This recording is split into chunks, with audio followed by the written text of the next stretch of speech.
right before you today.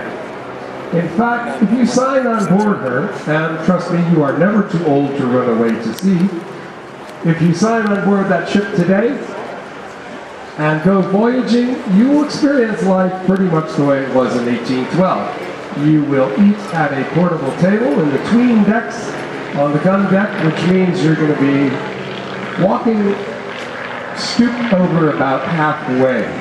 You'll be sleeping in a hammock.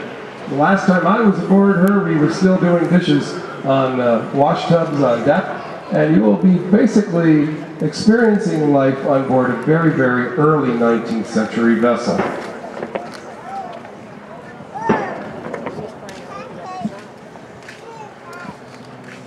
The second ship coming through is the topsail schooner Lynx.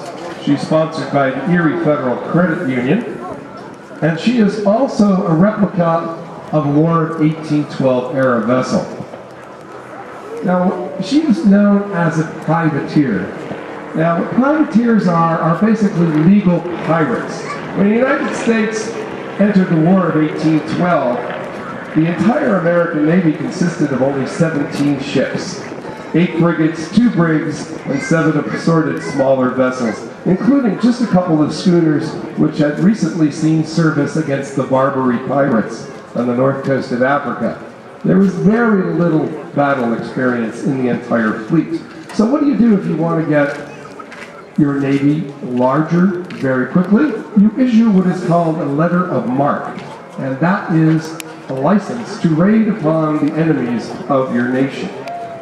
Lynx is an interpretation of the actual privateer named Lynx that was built by Thomas Kemp in 1812 in Fells Point, Maryland.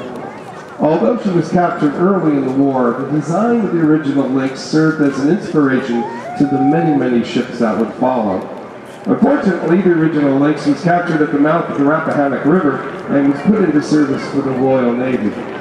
Now, a new and improved Lynx was built along the same lines the following year, and this Lynx served quite well until her loss with all hands in January of 1820, apparently in a hurricane off Jamaica.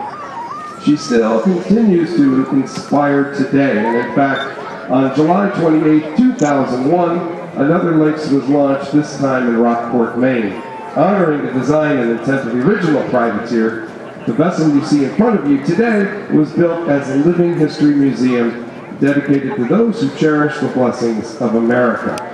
This 94-ton vessel was designed by Melbourne Smith, the same person who designed the current Niagara, and is 122 feet long, with a rig height of 94 feet, and her mission includes sail training, historical interpretation, and team building and public sales.